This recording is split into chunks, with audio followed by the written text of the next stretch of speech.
Halo semua, selamat datang di channel kami, Jurnal Kriminal bersama saya Tika Walo. Bagi Anda yang menyukai pembahasan tentang kasus-kasus kriminal, kami sengaja membangun channel ini untuk Anda.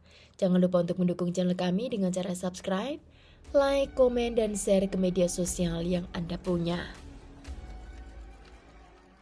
Brittany Zamora lahir pada tanggal 16 Maret di tahun 1991, yaitu di wilayah Arizona di negara Amerika Serikat. Ketika kasus kejahatannya terjadi di tahun 2018, Brittany berusia 27 tahun. Brittany dikenal sebagai wanita yang normal dan juga telah menikah dengan suaminya selama 3 tahun. Brittany mengenal suaminya sejak mereka duduk di bangku sekolah dan suaminya itu dia bernama Daniel Zamora. Brittany dan Daniel mereka memiliki banyak kesamaan hobi yaitu travel dan juga melakukan terjun bebas. Oleh sebab itu, semua orang mengatakan bahwa pasangan ini adalah pasangan yang sempurna. Brittany adalah lulusan Universitas Arizona dengan jurusan pedagogik dengan nilai tertinggi. Di tahun 2016, Brittany mengajar di sekolah dasar yang bernama Little Tom dan asisten direktur di sekolah itu, dia bernama Timothy. Diketahui Timothy sangat menyukai cara Brittany mengajar, bahkan Brittany sempat disebut sebagai guru terbaik. Di saat Timothy mendapat tawaran untuk menjadi seorang direktur di sekolah Brisas Academia, yaitu sekolah menengah pertama di kota Goodyear, masih di wilayah Arizona, Timothy juga membawa Brittany untuk mengajar di sekolah tersebut. Di tahun 2017, Brittany menjadi guru bahasa Inggris di kelas 7 yang ada di sekolah Las Brisas. Namun di tahun 2018, hidup sang guru idaman ini menjadi mimpi buruk bagi semua orang tua murid. Pada tanggal 22 Maret di tahun 2018, Brittany keluar dari gedung sekolah, namun di sana sudah ada polisi yang sedang menjemputnya. Brittany langsung diborgol dan dibawa ke ruang interogasi, dan apa yang terjadi kepada Brittany berawal sejak pada bulan Februari.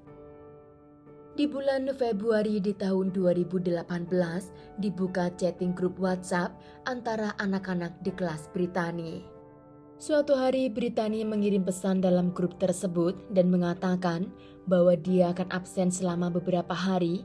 Namun sebelum meninggalkan sekolah, Brittany mengatakan dalam grup WhatsApp jika mereka bosan selama dia tidak mengajar, Brittany menyuruh mereka untuk mengirim pesan dan mengobrol dengannya. Ternyata dari pesan tersebut, salah satu murid laki-lakinya yang berusia 13 tahun tiba-tiba mengirim pesan private kepada Brittany, dan sejak saat itu mereka pun intens mengirim pesan dan juga ngobrol lebih dalam melalui Instagram. Untuk mempermudah alur cerita dalam kasus hari ini, murid tersebut akan kami panggil dengan nama Brian. Menurut Brian, dia melakukan kontak fisik pertama kali dengan gurunya yang bernama Brittany, yaitu setelah sesi pelajaran selesai. Ketika semua murid keluar kelas dan dia berjalan di barisan terakhir, tiba-tiba Brittany yang berdiri di depan pintu, dia memeluk Brian dan memberikan ciuman pertama di bibir. Pada tanggal 16 Februari di tahun 2018, Brittany mengirim pesan kepada Brian dan Brittany menanyakan di mana keberadaan Brian hari itu. Brian mengatakan bahwa dia sedang di rumah neneknya dan kali ini Brittany mengajak Brian untuk bertemu, dan ternyata Brian pun menyetujui ajakan Brittany. Malam itu Brittany menyetir mobilnya dan parkir sedikit lebih jauh dari rumah nenek Brian, dan Brittany menunggu Brian di sana. Ternyata Brian malam itu keluar dari rumah neneknya secara diam-diam dan dia masuk ke dalam mobil Brittany. Malam itu adalah pertama kalinya mereka melakukan hubungan seksual, yaitu di dalam mobil Brittany. Sedang kedua kalinya mereka melakukan hubungan, menurut Brian, yaitu di dalam kelasnya sendiri. Suatu hari semua murid sedang mengerjakan tugas di ruangan lain, sedang di dalam kelas tersebut hanya terdapat Brian dan satu murid laki-laki lainnya yang sedang mengerjakan tugas di komputer. Ketika Brian keluar kelas akan menyusul teman-temannya, tiba-tiba Brittany mengajaknya untuk bermain dan Brian awalnya tidak tahu apa yang dimaksud oleh gurunya itu, lalu Brittany menegaskan untuk mengulangi apa yang terjadi di dalam mobilnya. Brian diajak duduk di bangku tersebut dan di sana murid yang sedang sibuk mengerjakan tugas di komputer, dia sangat syok melihat apa yang terjadi antara gurunya Brittany dan sahabatnya. Menurut murid itu, Brittany terus memandang dirinya hingga membuatnya sangat tidak nyaman berada di tengah-tengah suasana tersebut. Karena kejadian hari itu, akhirnya gosip menyebar luas melalui grup WhatsApp di sekolah dan 3 murid lainnya yang ada di kelas Brittany, ternyata mereka tahu apa yang terjadi antara Brittany dan Brian. Mereka semua akhirnya setuju untuk melaporkan kejadian tersebut kepada direktur sekolah yaitu Timothy.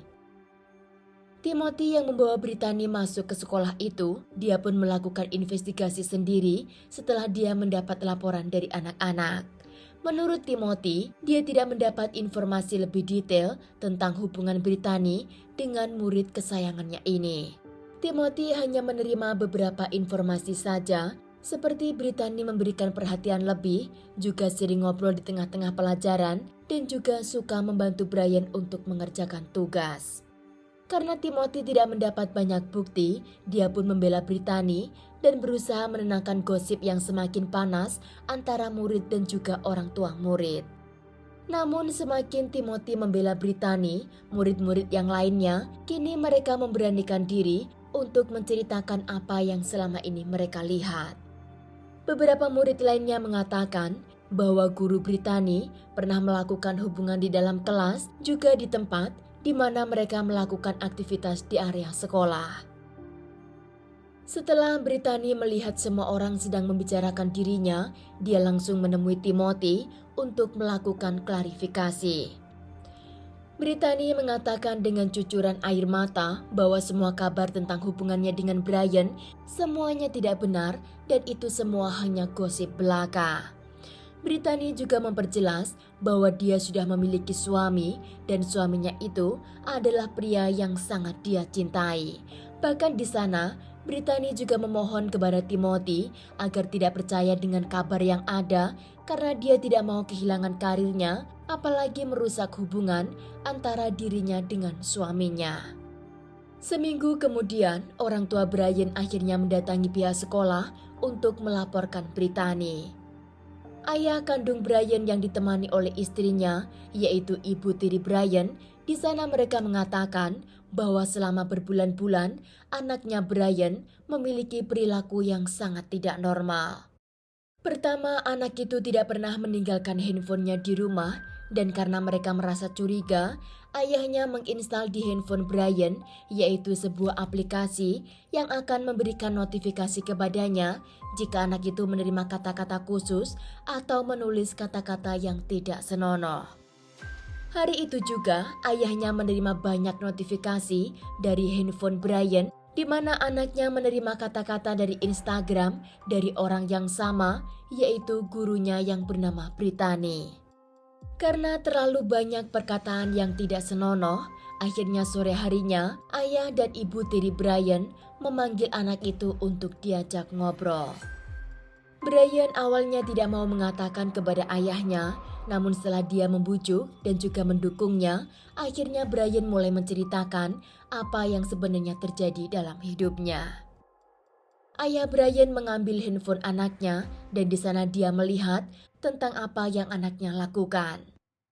Pada malam tanggal 21 Maret di tahun 2018, ayah Brian menelpon direktur Timothy dan di sana dia mengatakan apa yang baru saja dia lihat di handphone anaknya. Keesokan harinya orang tua Brian datang ke sekolah dan di sana Brittany menelpon orang tua Brian dan Brittany mengatakan bahwa apa yang terjadi semua itu tidak benar adanya. Ketika orang tua Brian memanggil Brittany sebagai pemerkaos anak di bawah umur, tiba-tiba suami Brittany mengambil handphone tersebut dan di saluran telepon dia mengatakan bahwa itu sama sekali tidak mungkin terjadi kepada istrinya dan muridnya. Ternyata sampai di sini, suami Brittany belum tahu apa yang sebenarnya terjadi. Oleh sebab itu, dia masih membela istrinya atas tuduhan dari orang tua Brian. Daniel selaku suami Brittany, dia tidak terima istrinya disebut sebagai pelaku pelecehan. Bahkan Daniel akan menuntut tuduhan orang tua Brian sebagai pencemaran nama baik. Namun akhirnya semua itu tidak pernah terjadi. Penyidik menemukan SMS Daniel di handphone Brittany, di mana Daniel mengajari Brittany bagaimana cara menjawab telepon dan juga bereaksi untuk menyangkal semua tuduhan tersebut. Sampai di sini, diduga Daniel masih dibohongi oleh istrinya dan dia pun masih percaya. Pada tanggal 22 Maret di tahun 2018, Brittany mengajar seperti biasanya, namun sepulang dari gedung sekolah, Brittany langsung dijemput oleh pihak kepolisian. Di ruang interogasi, Brittany menanyakan apakah kasusnya akan dipublikasikan dan jika dia mengakui apa yang terjadi, berapa lama dia akan mendekam di penjara. Penyidik yang ada di ruangan itu tidak bisa memberikan jawaban yang pasti karena publik sudah tahu apa yang terjadi, sedang tentang hukuman berapa lama dia akan mendekam di penjara hanya pengadilan yang akan memutuskan.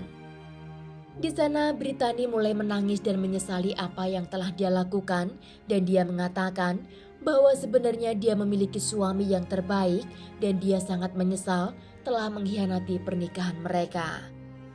Brittany tidak mau menjelaskan secara detail apa motif dari hubungannya dengan Brian, kenapa itu bisa terjalin jika suaminya adalah pria terbaik. Brittany sejak hari itu, dia tidak dibebaskan lagi dan menunggu jadwal persidangan di dalam penjara. Kasus Brittany dan muridnya itu sempat viral di media lokal dan ternyata Brittany bukan hanya melakukannya dengan Brian, namun penyidik juga menemukan beberapa catatan kecil dari beberapa murid lainnya di sekolah yang mereka tujukan kepada Brittany. Di tahun 2019, Daniel yaitu suami Brittany, dia menghapus semua foto Brittany dari sosial media dan hanya meninggalkan satu foto saja dengan pesan bahwa dia masih berharap istrinya mendapat kebebasan karena dia percaya istrinya sama sekali tidak bersalah. Setelah lebih dari 1 tahun Brittany mendekam di dalam penjara, dia masih tidak mau mengatakan apa yang sebenarnya terjadi atau menerima tawaran interview. Pada bulan Juli di tahun 2019, terjadilah persidangan pertama atas kasus Brittany. Di sana Brittany dinyatakan bersalah atas semua tuduhan dan di akhir persidangan, Brittany meminta maaf kepada suaminya dan juga meminta maaf kepada keluarga korban. Brittany seharusnya mendapat hukuman selama 44 tahun penjara, namun karena dia tidak pernah memiliki catatan kriminal sebelumnya, maka kini dia hanya mendapat hukuman selama 20 tahun penjara. Dan 20 tahun penjara itu tanpa pembebasan bersyarat. Di bulan Maret di tahun 2020, Brittany dari dalam penjara, tiba-tiba dia melayangkan gugatan cerai kepada suaminya karena menurut Brittany, hubungan mereka menjadi hancur setelah dia dinyatakan bersalah di dalam persidangan. Namun terdapat informasi lain bahwa Brittany melayangkan gugatan cerai kepada suaminya karena Brittany telah menjalin hubungan dengan seseorang di gedung penjara. Di tahun 2021, Brittany mendapat tawaran sebagai guru di dalam sel tahanan, namun masih dalam penjagaan yang sangat ketat.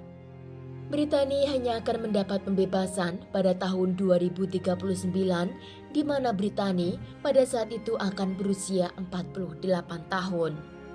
Keluarga Brian dan juga korban lainnya, mereka memutuskan untuk pindah ke wilayah lain agar identitas anak-anak tersebut tidak menjadi beban untuk masa depan mereka nanti.